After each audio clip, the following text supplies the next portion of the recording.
Welcome to Grade 11 Economics Tutorial Part 2. Today we are going to discuss about consumers equilibrium. Baganaga gara Dorii Tube channel jedhutu dhuftanii kun barnoota economicsii kutaa 11ffaati. Mata dureen nuti har'a waliin dubbachuuf deemnu consumer equilibrium jedha. Viidiyoo haaraa dabalataan daddaftanii argachuuf chaanalii Dorii Tube channel jedhu kana subscribe like share gochuu hin dagatinaa.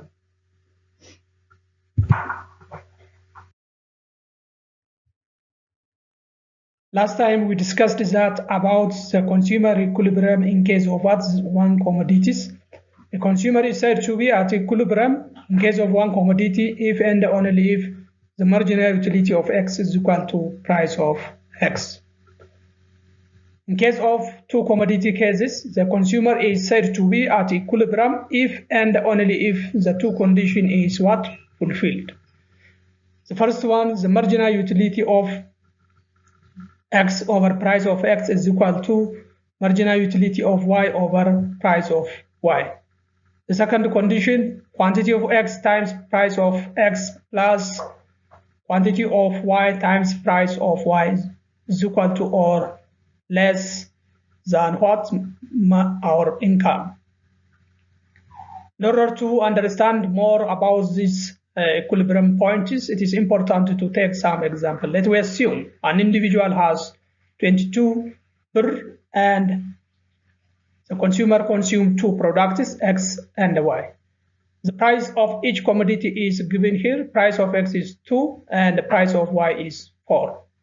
Then you are asked to answer those questions. The first one, indicate how much of X and Y should individual purchase to maximize utility. Second, shows the condition for utility maximization is achieved. 3, determine how much total utility which individual receive when he or she maximize the utility. Egaa yeroo darbe waa'ee maal ilaallerraa consumer equilibrium one product kan jedhu waliin ilaallee turre. Consumeriin tokko equilibrium irra jira yookaan immoo utility isaa maximize go'eera kan nuti jennu condition kun yoo jiraate qofaadha. Innis inni marginal utility of X in eenyu wajjin walqixa ta'uu qaba, price of X wajjin walqixa ta'uu qaba.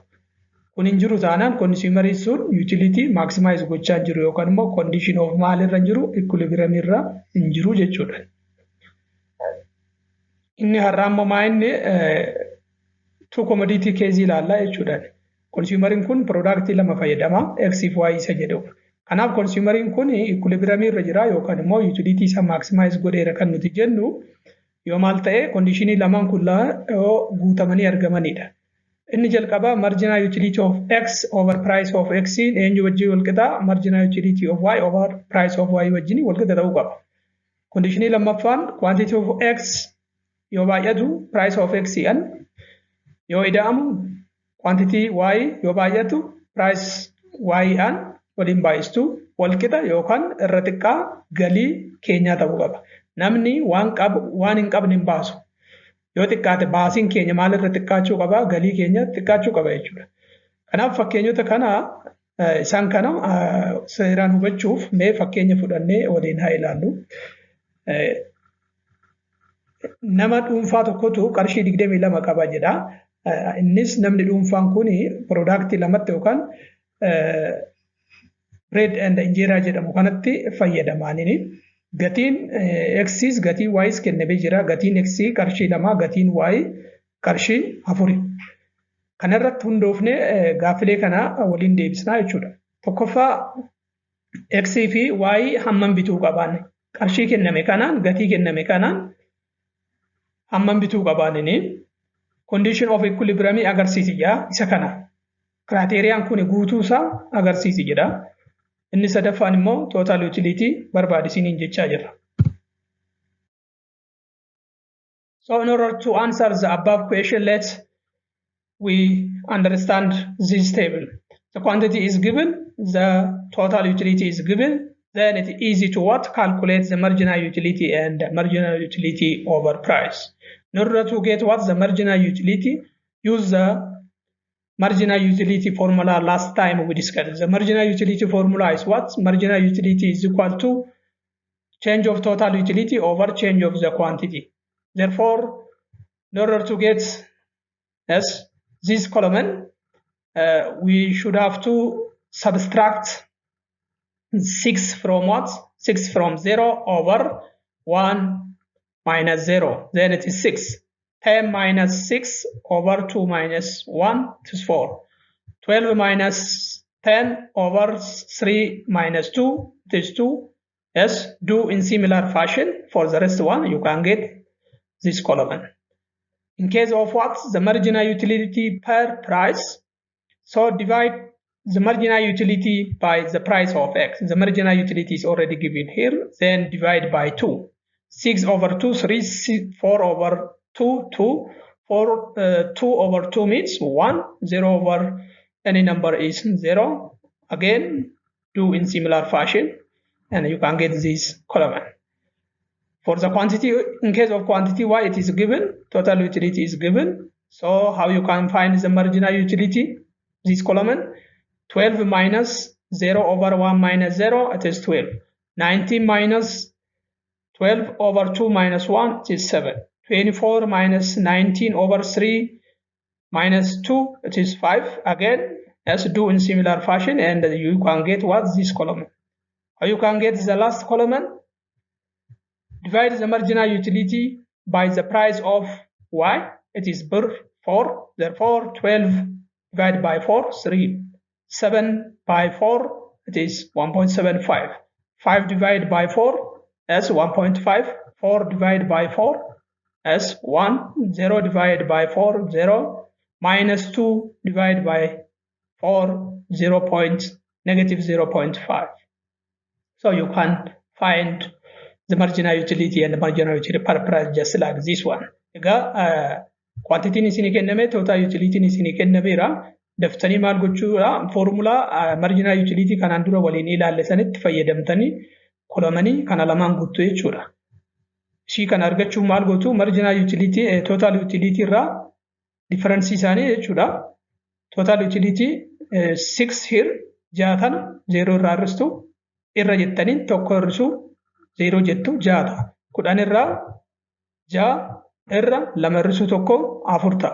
12 irraa 10 irra 3 hir'isu 2 jettu 2 ta'a.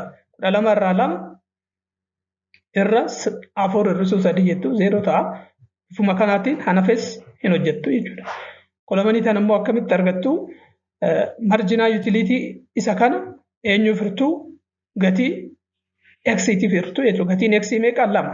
So kolomanii kana yoo hirtan 6 2 yoo hirtan 6 2 hirtu 3 ta'a. 4 2 yoo hirtan 2 ta'a.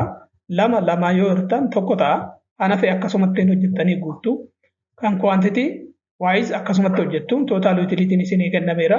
0 irraa 12 irraa 0 hir'istu irra jettanii tokko hir'isu 0 jettu 12 ta'a.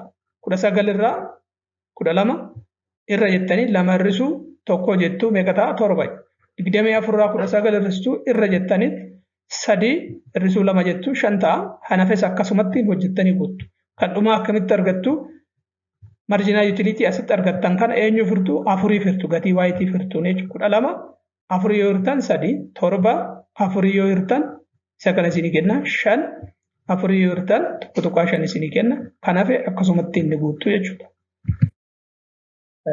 So in order to answer the first question, how much unit of X and Y an individual can purchase, it is better to follow these steps here. The first purchase, an individual can purchase what? Both first unit of X and Y. The main objective of the consumer is what? Utility maximization. So individual can purchase the highest marginal utility per price. Marginal utility per price. This one. Yes. Marginal utility per price. Compare it. Which one is the largest one? Yes. This is 3. This is 3. Both of them is equal. Therefore, individual can purchase what? X and Y. Our income is 22. Since the consumer purchased 2 products, the price of X is 2, price of Y is 4. Therefore, when you add, you can get what? 6. 22 minus 6 is equal to 16. Second round purchase. Individual purchase only X. Why? Let me see. As this is already purchased, as second unit of X is, as the marginal utility per price is 2. What about this one? As 1.75. Therefore, which one is greater? 1.75 or 2? 2 is greater than 1.75. So individual what? Purchase the highest one, 2. The second unit of what? The second unit of X. So our income is left is 60. 60 minus 2 is equal to 4. Third round purchase. Individual purchase only Y. Why? Because let me see. Individual already purchased this one. Yes, already purchased this one. What about this one? Yes, we purchased this one, but we didn't purchase this one. Let me see. Yes, 1.75 is greater than what? 1. Therefore, individual can purchase what? 1.75 from Y unit of the second. Here, our income is 40.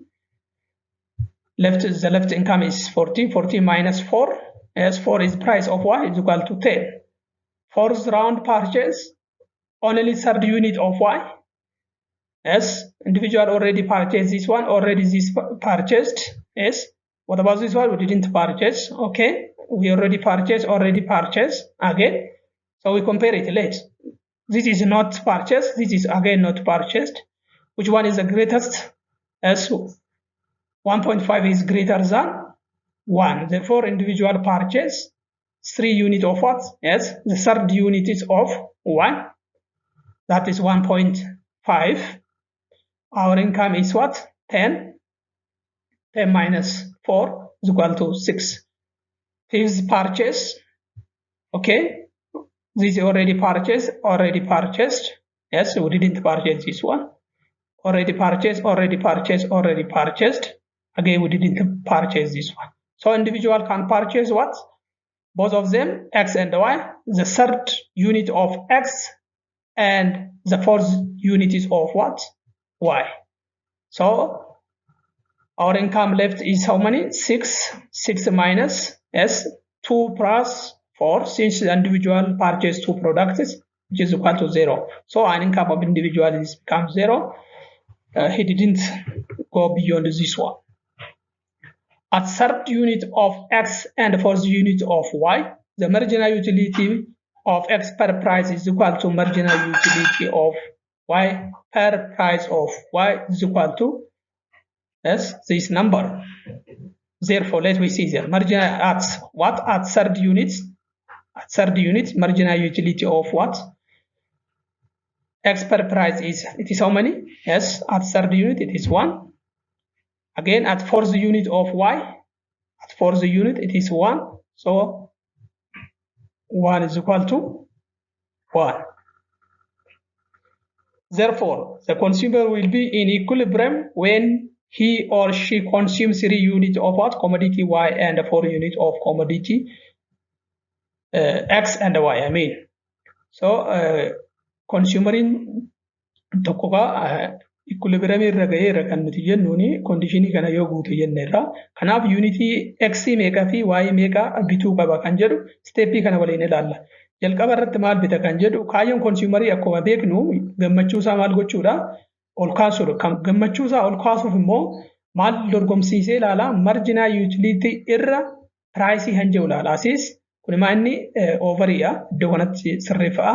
Marginal utility over price of X dha. Asittis marginal utility over price of Y.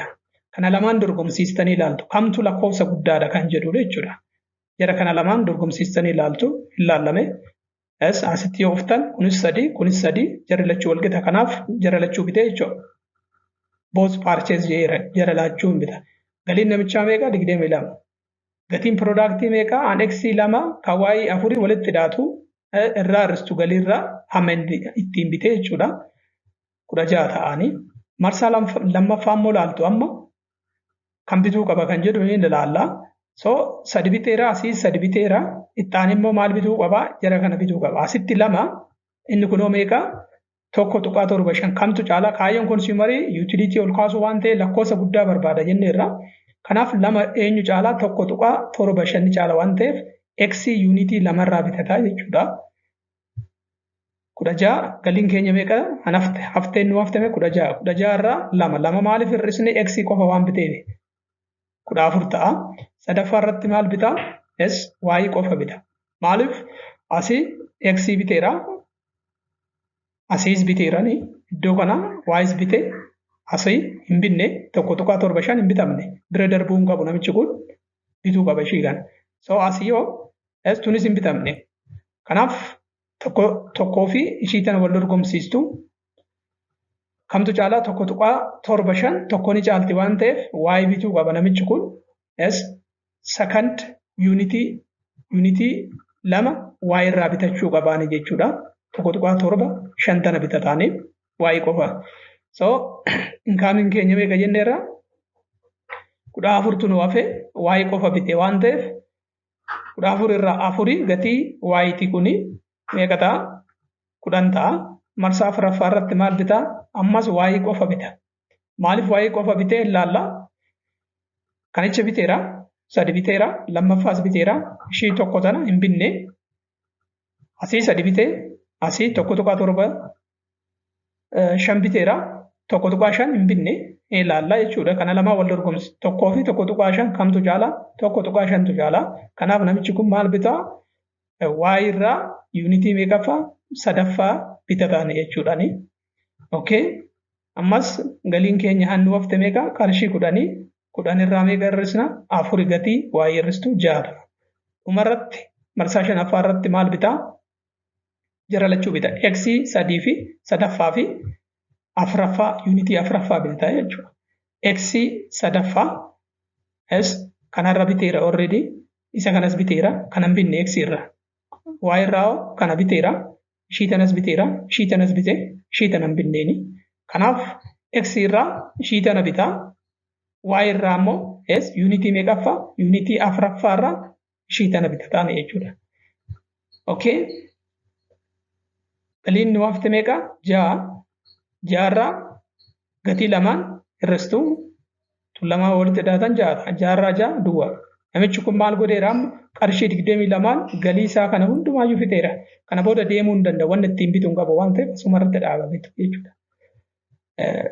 X sadaffaa fi afuraffaa yoo ilaaltan iddoo x sadaffaa irratti dhaabee namichi kun asitti dhaabe x y immoo isa irratti dhaabee s afuraffaa irratti dhaabee jechuudha. X irraa sadaffaa irratti dhaabee y irraa immoo meeqaffaa irratti dhaabee afuraffaa irratti dhaabee iddoo kana tokkittee tana bitee dhaabe. Iddoo kana irratti ka'ama marginal utility jara lamaan kana dorgomsiistanii ilaaltuni walqixa moo walqixaa miti. So marginal utility per price hin laalla jechuudha. Marginal utility over price namichi kun dhumarra eessatti dhaabbate x asitti dhaabbate. Kanaaf meeqa marginal utility over price tokko. Y immoo meeqa irratti dhaabbate afuraffaa irratti dhaabbate ofni ilaallaniin iddoo kanatti dhaabbate tokko kunis. So jarri lamaa walqixa jechuudha. 1 is equal to 1. Here 1 is equal to 1 ta'a jechuudha. Kanaaf x meeqaffaa bite x irraa meeqa bite asitti dhaabe waan ta'eef x irraa 3 bite y immoo asitti dhaabe waan ta'eef meeqa bite 4 bite jechuudha. X 3 fi y 4 yoo bite namichi kun gammachuusaa maximum yookaan guddaa ta'a jechuudha. Gaaffi lammaffaan the second equation shows that condition for utility is maximization. Yes, the consumer is said to be equilibrium if and only if two conditions is fulfilled. That is the marginal utility of x over price of x equal to marginal utility of y over price of y. And the second condition is quantity of x times price of x plus quantity of y times price of y is equal to the income of the consumer. Let me see the first one. As I told you from the above table, when the individual consumer purchases 3 units of x and 4 units of y, the marginal utility of the two products is equal 1, 1. You can see from the above table. The second condition, is quantity of X times price of X. How many units the consumer purchased from X? 3 units. Price of X is 2 times. How many units the consumer purchased from Y? 4 units. Yes, price of Y is 4. S is equal to our income 22. As when you multiply and add this number, you can get the condition of this one, which is true. Therefore, both condition is fulfilled. This condition is yes, okay. Again, this condition is okay. Therefore, the consumer is what? Equilibrium. Reach the equilibrium or maximize his utility. The last question is the total utility. How you can get the total utility? Simply sum the utility, the marginal utility of each product the individual purchase. You should have to add the marginal utility up to 3 units of X and the marginal utility of Y from Y up to 4 units, because the individual purchase 4 units of Y and 3 units of what? X. Then you can get the total utility. It is how much? It is 40. Gaafin inni lammaffaan ka conditionii consumeriin tokko equilibriumii irra ga'eera kan nuti jennu conditionii lama yoo jiraate jenneerra. Tokkoffaan isa kana, lammaffaan immoo isa kana. Conditionii kun lamaanii dhugaadha moo dhugaa miti kan jedhu ilaallaa jechuudha. Kanaaf consumeriin kun yookaan itti fayyadamaan kun X irraa 3 yoo bituu fi teebilii keessan gubbaa deemaate ilaalaadha. X 3 yoo bituu fi Y 4 yoo bitu marginal utility over price of X kunii fi kuni jarri lamaan wal qixa. Teebilii sana deebi'ate ilaalaa gabatee irraa. Conditionii lammaffaan product jara kana lamaanii walitti hidhaataniit galii wajjin wal qixa ta'uu qabaaniin kana chee gootu dhugaa ta'uusaa. X meeqa bite 3 bite, gatiin X immoo meeqa 2 waliin baay'istu. Y irraa meeqa bite 4 bite, gatii Y meeqa 4, galiin namichaa meeqa 22. So kana yoo waliin baay'istanii walitti hidhaatan meeqa ta'a 22 wal qixa 22. So condition isa dhugaadha, lakkoofsi kun wal qixa. Kanaaf conditionii lachuumaa inni jechuudha sirriidha jechuudha. Kunis sirriidha, inni kunis sirriidha. Inni dhumaa total utility hammamii jedha. Total utility maal gootu? Marginal utility namichi kun hamma biteetti walitti hidhaatu iddoo sana deemtanii. X marginal utility X hamma inni bite yoo jennu X irraa meeqa bite 3 bite. Hamma 3 bira geessanitti marginal utility X walitti hidhaatu jechuudha. Tokkoffaarra kan jiru, lammaffaarra jiru, kan sadaffaarra jiru walitti hidhaatu. Isa afuraffaarratti isa Y irratti immoo maal gootu? 4 bitee hamma 4 bira geessanitti marginal utility isaa walitti hidhaatu jechuudha. Marginal utility tokkoffaarra kan jiru, lammaffaarra, sadaffaarra hamma lakkoofsa 4 bira geessanitti itti hidhaatu. Yeroo sana eenyu argattu? Lakkoofsa kana argattu jechuudha. This is the exercise for you. So please practice by yourself. Full of this exercise, I will give you another time its solution. This is the first question. This is the second question again. It is better to practice by yourself, and then I will give you the answer of this question. This is also another third question again. First, it's better to do by yourself. Let me see the second approaches to measure the utility. The first one is the cardinal utility, and the second one is the ordinal utility theory or indifference curve approach. According to the ordinal school, utility is not measurable in cardinal numbers. Rather, consumer can rank or order the utility he derives from different goods and services as first, second, third, and so on, rather than what? 1, 2, 3. It is impossible to measure what? The utility, but we can rank it, just like the first, third, second, third, and so on. Let me see this one by example. Individual may be rank it is products. Assume there are 3 products the consumer consume, 3 soft drinks that maybe the consumer consume. The first one is Coca. Maybe individual is what rank his consumption or rank his preference according to his utility which he derives from that product. So let we assume this is Coca and Pepsi, and then we have again Mirinda. Therefore, maybe individual is rank his choice or preference just like that. The first one is his preference or choice may be Coca, then Pepsi, then Mirinda, and so on. This is what we mean by rank. Assumption ordinary utility theory. The first one is rationality. Rationality means as the objective of consumer is what? Utility maximization.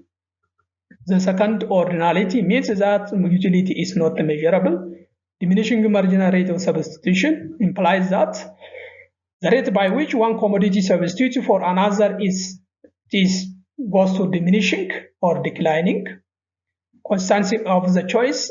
If the consumer preference X to Y in one period, he or she will not prefer Y to X in another period. Transitivity of the choice.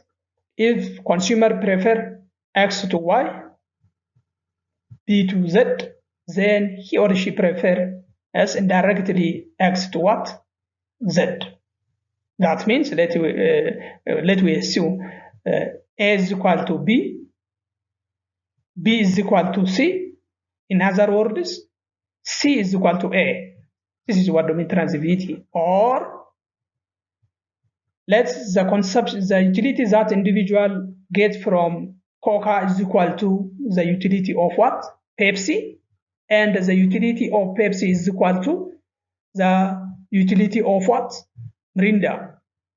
Indirectly, utility of Coca and the utility of Mirinda is what? Equal. This is what we mean by transitivity of the choice. Non-satiation. It means that bigger bundles is preferred to what? Smaller bundles. In nature, yes, the consumer prefer bigger goods than smaller one. Let we assume this is orange one and it is the bigger one, and this is the second orange, the smallest one. So the consumer usually is what? Prefer bigger bundles than as smaller bundles, or the consumer prefer, or the consumer choice is what? This the bigger goods than that of what? The smaller goods or commodity. This is what we mean satiation. Egaa yeroo darbee utility kara lamaatiin lakkaa'uu dandeenya jenneera. Inni tokkoffaan kaardinaalii jennee inni lammaffaan immoo maal ordinary utility jennaani jechuudha. Yookaan immoo maqaan inni biraa indifference curve jedhamee beekama. Akka yaada ordinaalotaatti utility maal hin lakkaa'amu. Lakkaa'uu hin dandeenyuni. Garuu maal gochuu ni dandeenya? Sadarkaa kennuufii ni dandeenya. Tokkoffaa, lammaffaa, sadaffaa jennee ol kaa'uu ni dandeenya. Fakkeenyaaf filannoon namni tokko qabu maal ta'uu danda'a? Fakkeenyaaf isa kanarratti hundaa'ee filannoo isaa bifa kanaatiin ol kaawwachuu ni danda'a. Kun Coca, kun Pepsi, kun immoo Mirinda. Kanaaf jalqabatti maal filachuu danda'a? Coca filachuu danda'a, itti aanee Pepsi filachuu danda'a, itti aanee Mirinda filachuu danda'a. Raankii keenya sadarkaa kenneefii ol kaawwataa jechuudha. Assumption yookaan yaadota ordinary utility theory ilaalla. Inni tokkoffaan rationality dha. Rationality jechuun kaayyoon consumerii gammachuu isaa maal gochuudha? Ol kaasuudha. Maximize gochuudha. Ordinality jechuun immoo utility hin lakkaa'amu jechuudha. Diminishing marginal rate of substitution maal agarsiisa? Productiin tokko productii biraatiin bakka buusaati jechuudha. Productii tokko yoo bakka buusaa deemnu reetiin inni yookaan immoo speediin inni itti bakka bu'aa deemu gadi bu'aa deemanii jechuudha. Constancy of the choice jechuun immoo maal? Filannoon kee dhaabbataa ta'uu qabaani. Fakkeenyaaf X irra Y na wayya yoo jette asuma deebistee immoo maal jechuu dandeessu? Y irra X na wayya jechuu dandeessu. Filannoon kee tokko ta'uu qabaani jechuudha. Murtaa'aa ta'uu qabaani. Fakkeenyaaf isa kana fudhu.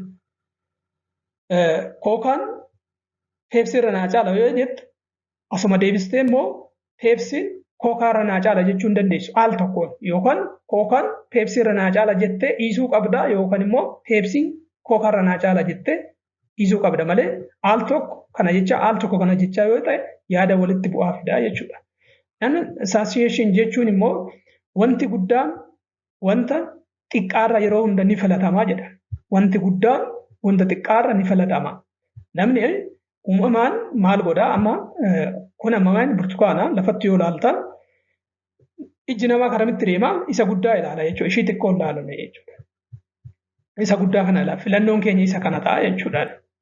Non-association jechuun isa gara bigger banded is preferred jechuudha. Wanti guddaan wanta xiqqaarra filatamaadha isa jedhu. Indifference set curve and a map. Ordinary utility approach is based on two important tools, indifference curve and budget line. We see each of them one by one. Indifference set or schedule is a table that shows various combinations of two goods, which gives equal level of satisfaction or utility to the consumer. Each combination of X and Y gives consumer equal level of total utility. An individual is indifferent whether he or she consumes combination A, B, C, or D. Here it is a table. This is a table. Shows various combination here. Different combination A, combination B, combination C, combination D. This is the various combination of two goods means here we have X and Y, which gives the same utility.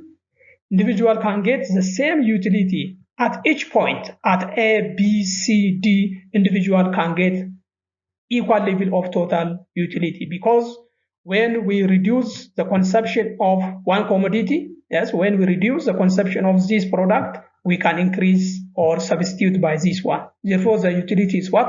Remain unchanged, constant. And when we reduce the consumption of X, we can increase the consumption of what? Here, Y. In fact, was this one, the utility of the consumer remain unchanged. Indifference set curve kan jennu isa kana indifference set curve jechuun maal jechuudha? Indifference set jechuun gabateedha. Gabatee maal agarsiisu? Kombinashinii piroodaaktii garaagaraa agarsiisu kan nutti mul'isuudha jechuudha. Kombinashinii garaagaraa yoo jennu tokko kunoo as jira, baan jira, caan jira, daan jira. Kombinashinoota garaagaraatu jiraanii. Two products yoo jedhu immoo productiin keenya lamaan maa inni X fi Y tu jira iddoo kanatti jechuudhani. Kanaaf maaltu kenna utility wal qixa ta'e argata namichi kuniin. Eerras haa ta'u as baarrattis caarrattis daarrattis haa ta'u total utility isaa wal qixa. Maaliif fakkeenyaaf Y yoo hir'isaa deema eenyu an bakka buusaa deema X an bakka buufachaa deemaanii jechuudha. Kana yoo hir'isu isa kan immoo dabalaa deema waan ta'eef utility isaa maaliin ta'u jijjiiramuu hin danda'u. Constant ta'e dhaabbataa ta'a jechuudha. Kanaaf indifferent kan jennuuf isa kanaaf. Indifference curve, also known as ISO utility curve. Indifference curve is a table or a graph that shows various combinations of two goods that provide consumer with the same level of utility or satisfaction. It is similar to what? Indifference set. Yes, the indifference curve and indifference set is similar, but their difference is indifference set is in the table and indifference curve is in the graphical expression here. But their implication is what? It is the same. Both of them shows various combination of two goods that provide consumer with the same level of what? Satisfaction. Indifference curve is a locus or point which yields the same utility to the consumer. So the consumer is what? Indifferent between the combinations.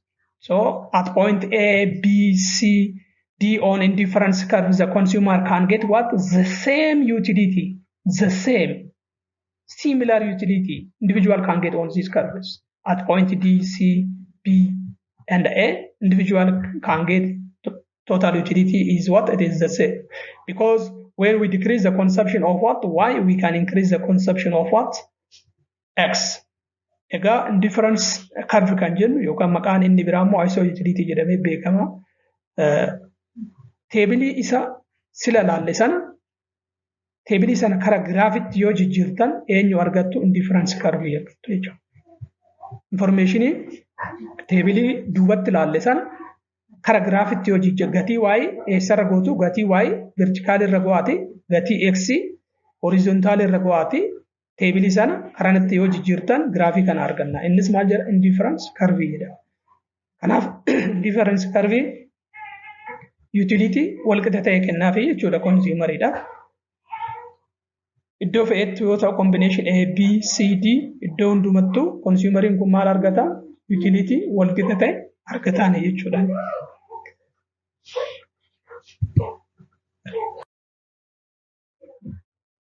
Indifference map, a set or a collection of indifference curve which is different level of satisfaction. It indicates the consumer's preference among all combination of goods and services. Higher indifference curve refers to higher level of satisfaction, and the lower indifference curve shows lower satisfaction. Here, the higher indifference curve. Yes, this indifference curve series is represents higher utility than indifference curve 2. Indifference curve 2 represents higher utility than indifference curve 1. Here what do mean this one? Indifference map jechuun tuuta indifference curve walitti qabamaa indifference curve baay'eetu jira iddoo kana. Walitti qabamaan yookaan tuunni indifference curveota kana maal jedhamaani? Indifference map jennaani jechuudha. Indifference mapping kunis immoo akkuma originaalii zero irraa ka'e akkas ol fagaachaa deema. Utility isaatis maal ta'aa deema? Dabalaa deema. Amma ishiin tun utility xiqqaa bakka buuti. Indifference curve 1 utility xiqqaa. Yes, indifference curve 2 yes tokkorra ni wayyaa. Indifference curve 3 immoo lamarra ni wayyaa jechuudha. Asitti indifference curve 4 osoo daballee 4 tu caalaa jechuudha. Indifference curve 5 odoo shanaffaa asitti dabaltan isatu caala. Asii irraa olee achi fagaachaa yoo deemtan utilitiin keenya maal ta'aa deema? Dabalaa deema jechuudha. Indifference curve kanarratti consumeriin kun utility garaagaraa argatan. Asirratti indifference curve 1 irratti, curve 2 irratti, curve 3 irratti utilitiin keenya yookaan gammachuun keenya gargari. Garuu indifference curve wal fakkaataa irratti utilitiin keenyas maal ta'a? Wal fakkaata. Asirratti fakkeenyaaf iddoo kana soon ta'e, iddoo kana soon ta'e, iddoo kana soon ta'e, bakka fe'oon ta'e curve kanarratti gammachuun kee tokko. Garuu asii ka'ee iddoo kana R irraa S tti yoo na dhufu garuu tokko miti. S irraa T irratti yoo dhufu tokko miti jechuudha. Asirra deemuun garuu gammachuu kee maal gochuu hin danda'u? Jijjiiru. Utilitiin kee jijjiiramu asirratti. Asii ol yookaan gadi yoo deemtu jijjiiramu. Asiis gadi yookaan ol yoo deemtu jijjiiramu. Garuu shift yoo go'e curveen kun ol yookaan kara gadiitti shift yoo go'e utilitiin kee maal ta'a? Ni jijjiirama jechuudha.